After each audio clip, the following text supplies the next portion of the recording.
Let's take a look at how to get started with SeeSaw. If you haven't created an account yet, you'll want to do so either via a website or via the app. So if you go to the app, it'll take you to a sign-in screen. The nice thing about SeeSaw is it's not just trapped in an app. You can also go to this website with anything that has an internet connection.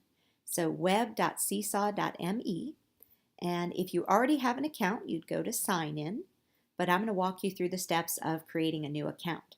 So you'll choose sign up for free, and you'll be given these three options, and they apply to who's trying to create the SeeSaw account. So I'm going to choose I'm a teacher. Now you'll notice there's some information to fill in, but what I recommend doing is do the teacher sign up with Google. We have Google accounts with WCPS, so you can align that by signing in with Google. So choose the teacher sign in with Google. Now this is my WCPS Google account, and I'm not going to use that right now because I already have a SeeSaw account, and so that would already take you to an established account. So I'm going to use this one that I created just to walk you through the steps. So sign in with your WCPS account, and the next thing you would see is a welcome screen. The welcome screen introduces you to SeeSaw. SeeSaw is a student-driven digital portfolio. It is a tool I can't rave about enough. I find new ways to use it every single class period. It empowers your students to create, reflect, share, and collaborate using a whole variety of tools. And one thing that's great is it's a safe space. It's moderated by the teacher, so nothing is posted or shared without teacher approval. And the great thing to wrap this up is it forms that school-home connection.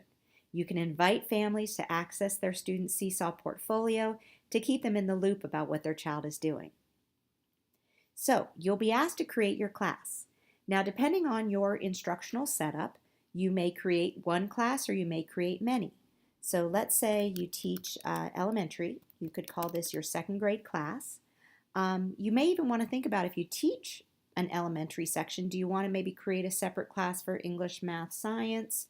Or obviously if you teach specials, do you want your kindergarten art, first grade art, etc. Now, it does ask you to choose the grade level, and I'll show you why. It then will give you a recommendation for how the students sign in. K through 5, they recommend having the students sign in with a QR code, which is what this girl is doing right here. You would get a unique QR code for your particular class section. And when the student signs on to SeeSaw, they would just hold the camera up to that QR code and it would take them directly to their class SeeSaw account.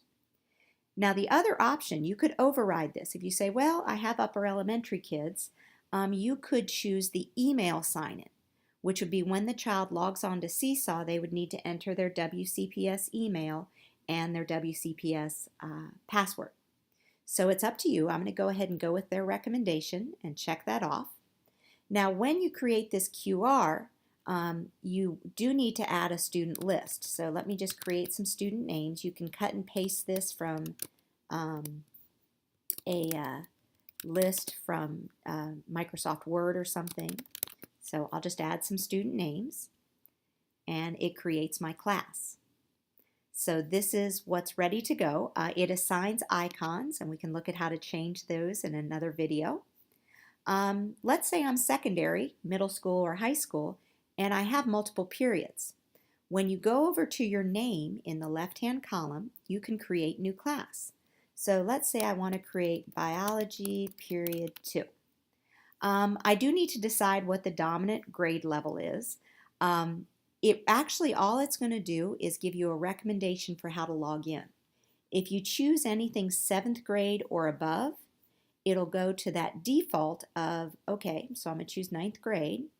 It'll recommend that your students sign in using an email address. Okay, so this is the way a student would sign in if they can remember their school email address and their school password. And again, if you want to use the QR code, you could use that as well. The first year I used SeeSaw, I had 6 iPads in my classroom. So rather than have individual accounts, I had team accounts. Within each period, I had the red group, the blue group, the orange group, etc.